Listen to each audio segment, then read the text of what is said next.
मेरी दीदी शादी के रात घर से भाग गई थी। पापा ने उसका दहेज ऊपर वाले कमरे में छिपवा दिया था और उसे ताला लगाकर बोले, अगर किसी ने उस कमरे को खोला तो मेरा मरा हुआ मुंह देखेगा। तभी सब घर वाले डर गए और कई सालों तक कोई उसका पास नहीं गया। एक रात पापा को दूध का गिलास उस कमरे में ले जाते हुए देखा तो छुप के पीछे से गई और जो कि कमरे के अंदर झांका तो मेरे पैरों तले जमीन निकल गई। मेरा नाम मानसी है।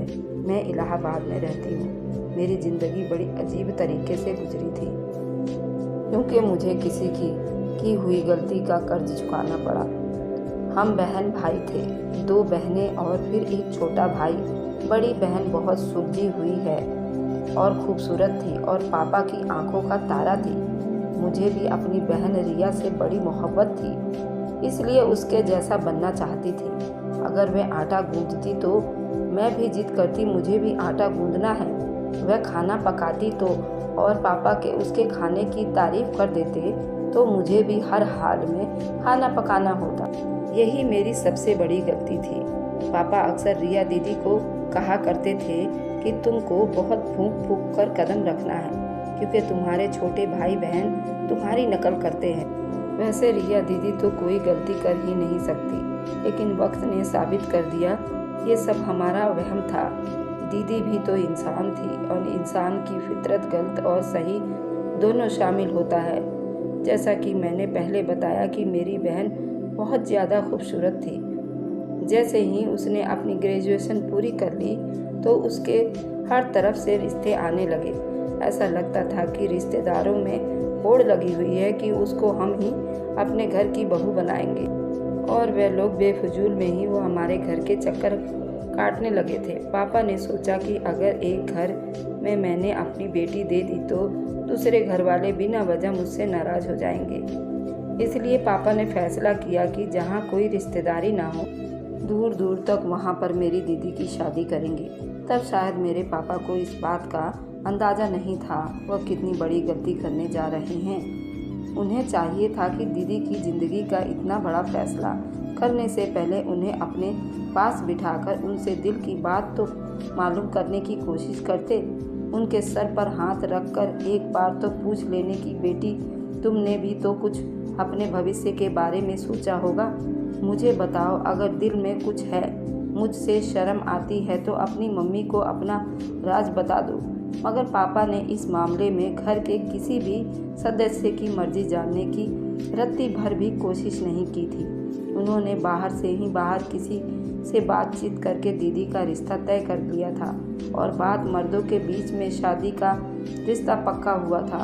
एक दिन पापा ने मम्मी से आकर कहा कि मैंने रिया का रिश्ता पक्का कर दिया है। वह बहुत अच्छे लोग हैं, खाते पीते हैं, अमीर घर के हैं, हमारी बच्ची को खुश रखेंगे। मम्मी बिल्कुल चुप रह गई थी। सिर्फ मम्मी पर नहीं, हम पर भी बहुत तेज से बिजली गिर पड़ी थी।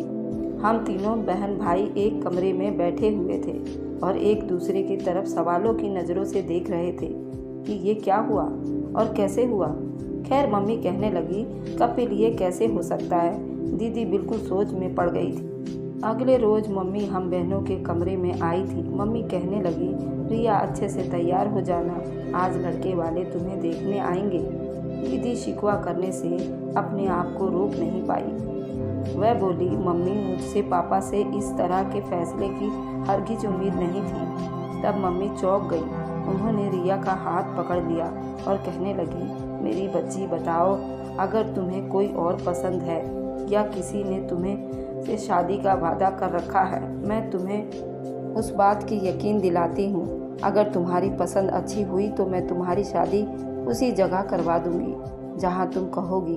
दीदी ने ना में सर हिला दिया और बोली, नहीं, मैं ऐसी बात नहीं कर रही हूँ। मगर फिर भी मेरे दिल को अजीबो-गरीब वसवसों ने घेर लिया है। ऐसा लगता है कि ये शायद मेरे लिए खुशियाँ लेकर नहीं आएगी, बल्कि मेरा मुकद्दर भी बर्बाद बन जाएगी। मम्मी तो दीदी की बात सुनकर तड़प उठी थी। मम्मी बोली, ऐसी बातें करने से पहले ये भी नहीं सोचा कि माँ के दिल पर क्या गुजरेगी। वे लोग दीदी को देखने के लिए आ गए थे। उनमें एक बूढ़ी औरत थी और एक जवान लड़की थी। उन्होंने बताया कि उनकी माँ को कोमा में है, इसलिए दीदी और बहन आई हैं। मम्मी दीदी मानसी को भी अपने साथ ले गई थी। तो लड़की की दीदी ने दीदी को बहुत प्यार किया था। वह लड़की भी अच्छी लगती थी। उसने तो अभी से मानसी को भाभी कहना शुरू कर दिया था। फिर जाते हुए लड़के की दादी ने दीदी मानसी को हाथ में पैसे रख दी थी। सच कहूँ तो मानसी मेरे दिल को बड़ी तसल्ली सी मिल गई है। तुम बताओ रिया, तुम्हारी क्या राय है? दीदी तो जैसे मारे शर्म के लाल हुए जा रही थी। उनके गाल तो बिल्कुल लाल लाल हो गए थे। दीदी बोली कि मम्मी, मुझे इस रिश्ते से कोई एतराज़ नहीं है। फिर तो जैसे हमारे घर में खुशियाँ का माहौल हो गया था। कोई नहीं जानता था कि खुशियाँ बहुत जल्द गम में बदलने वाला था। सब कुछ बहुत अच्छे तरीके से चल रहा था, कुछ भी गड़बड़ तो नहीं थी। दीदी भी खुशी खुशी हर चीज़ में हिस्सा ले रही थी। वह अपने हर चीज़ के जोड़े में बैग में रख रही थी। अपने जूते भी उन्होंने तो अपने पसंद के लिए थे। सिर्फ इतना ही नहीं बल्कि बारात के लिए अपनी मर्जी का पार्लर भी खुद ही किया था।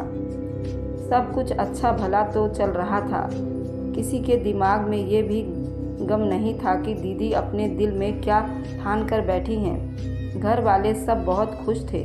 मैंने तो हफ्ता पहले ही ढोलकी का इंतज़ाम कर लिया था। मम्मी ने मुझे मना भी किया था कि लड़कियों की शादी पर इतने दिन पहले ढोलकी नहीं बजाई जाती, मगर मैं कहाँ मानने वाली थी।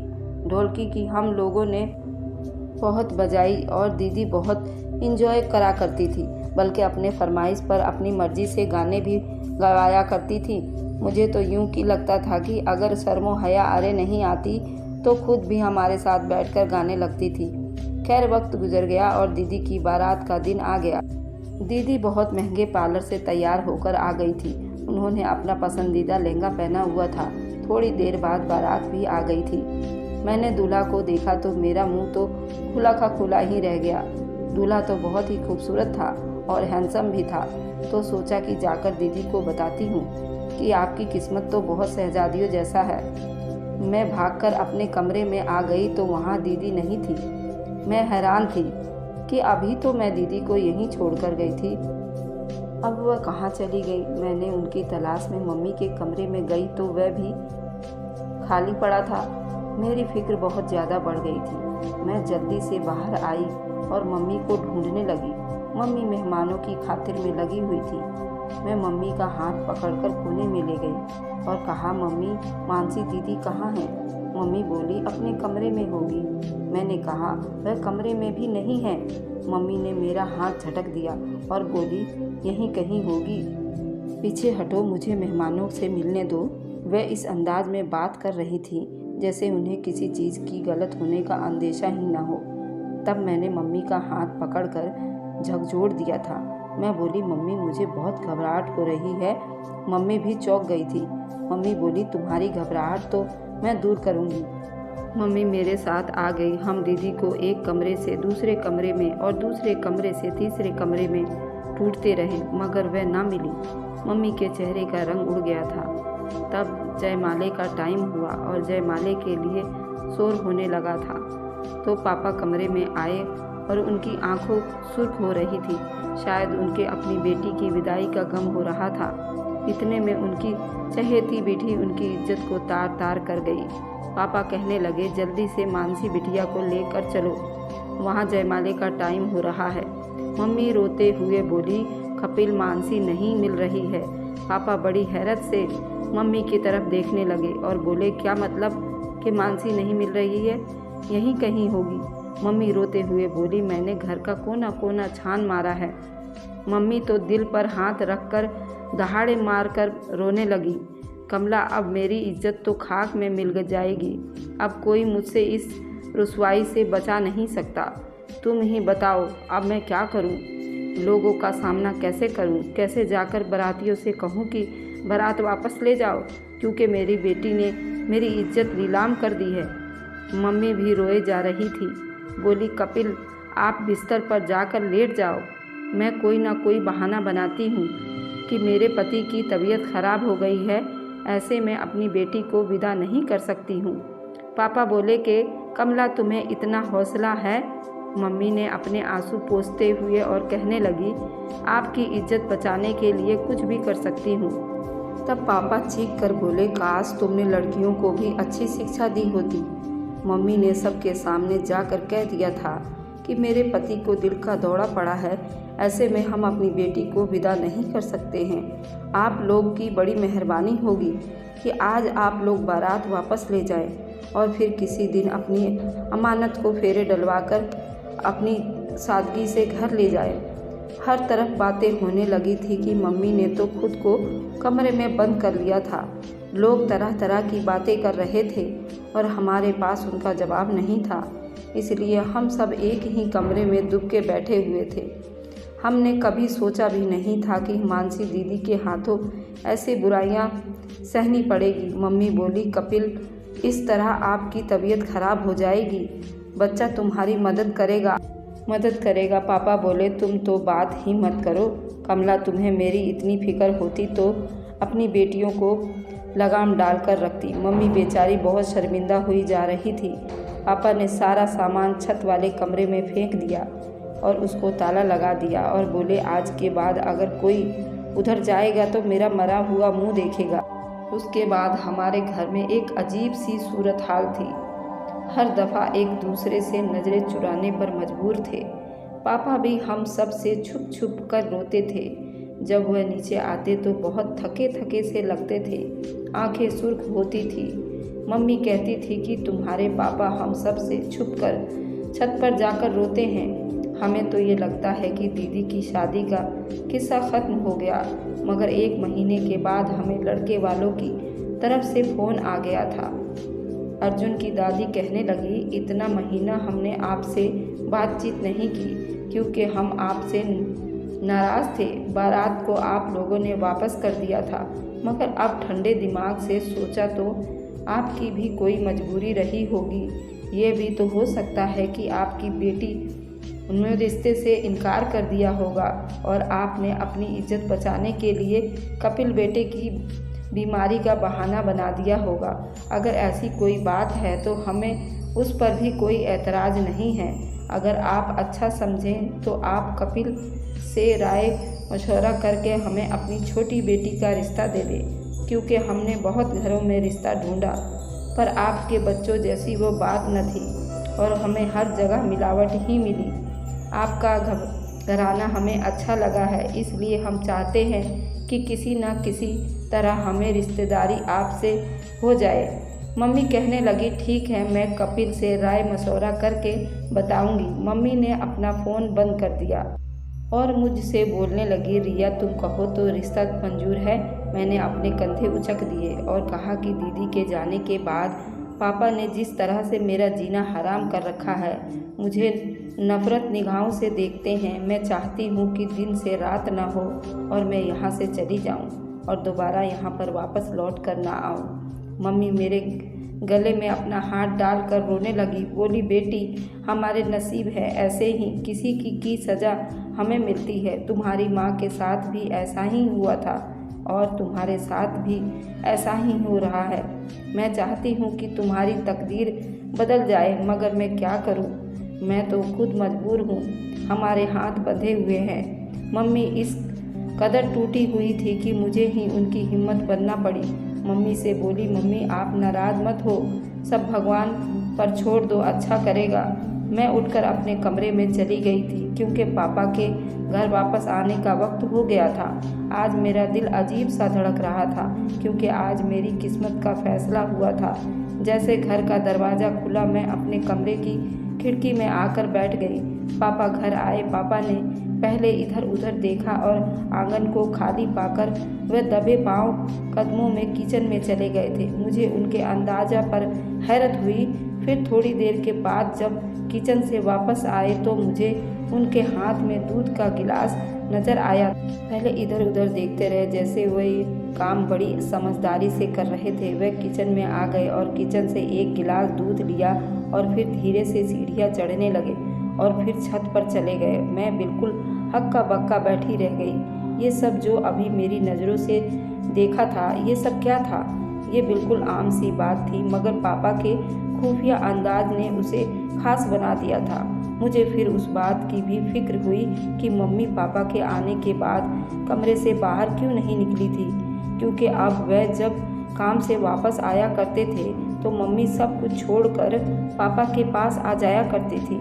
उसने खाने का पूछती थी और फिर ताज़ा रोटियां बना कर देती थी।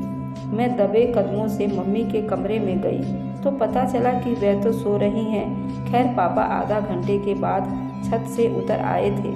उनके हालात अजीब सी हो रही थी। मैं ये सब अपने कमरे की खिड़की से देख रही थी।